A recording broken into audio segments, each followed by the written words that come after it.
Hey, fine people, thanks for checking out my video. Appreciates it. If you likes what you sees, please hit the like and subscribe button.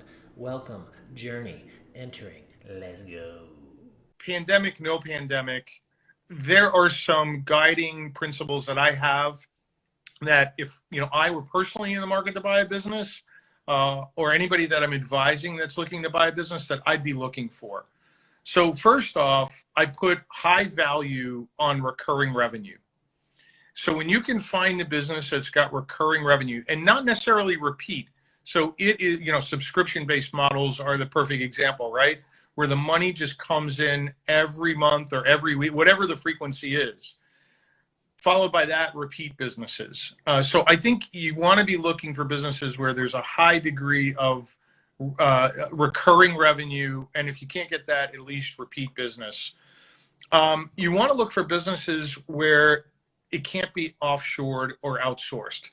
So last thing you want to be doing is competing with China or India. And so you have to be careful about the industry you're entering, and can it be offshored? Because if it's offshored, they're going to kill you. They're going to crush you on cost of goods sold. And so I'd be very careful about that. The other thing is, I don't want to be in any business where I potentially am going to have to compete with Amazon or Google. And it's hard to know because they're going in so many different areas right now, right? So it's like, where's Amazon going to go next, right? But at least look at the footprint that they have today, and don't try to compete with them, because that you just don't have the pockets. So you want to be looking for businesses that are not going to be in that footprint, have recurring revenue, where the option to outsource is minimal or not there at all. And then the last piece of advice is, look for a business that is going to excite you, because chances are you're going to run that business for the next 10 to 20 years. Do something that you have passion about, that you're going to love, that's not going to feel like a job. That's exactly right. Yeah, that's a huge one, and that's an obvious one to people. Anybody that started their own business and has either gone, depending on which direction they've gone on that, whether it's been one that they weren't super passionate, they're like, uh-oh, I wake up every day and I dread the day, versus, okay, I love what I'm doing.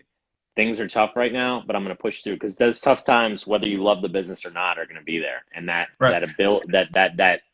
pushing through has to be done one way or the other. And it's like, if you're not loving what you're doing and are passionate about it, that pushing through just becomes insurmountable.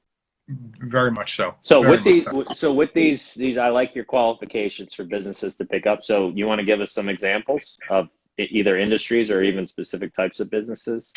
It's so buyer specific, right? But if I were to pick a couple off the top of my head, I love IT. I love managed services IT. So not project-based IT, but managed services where you have to keep that business up and running all the time. You get a fixed monthly fee, either per user or for the company. And we all need IT. We all need IT support, right? And so I love that business because it's got that recurring revenue. It's somewhat localized, believe it or not, because you sometimes have to be in there and doing some wiring work or things like that.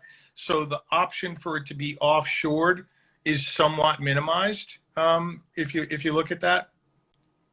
Another one that I really love, and it's not a sexy business at all, but if you think about it, it's got a ton of great attributes, which is HVAC, heating and ventilation and air conditioning.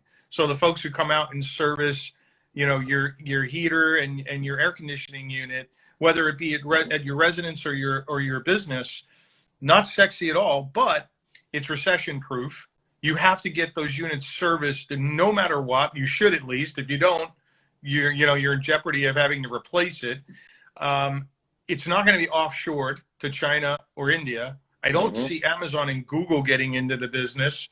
And you can build in service agreements so that you're getting a fixed monthly or a biannual payment in exchange for, set services.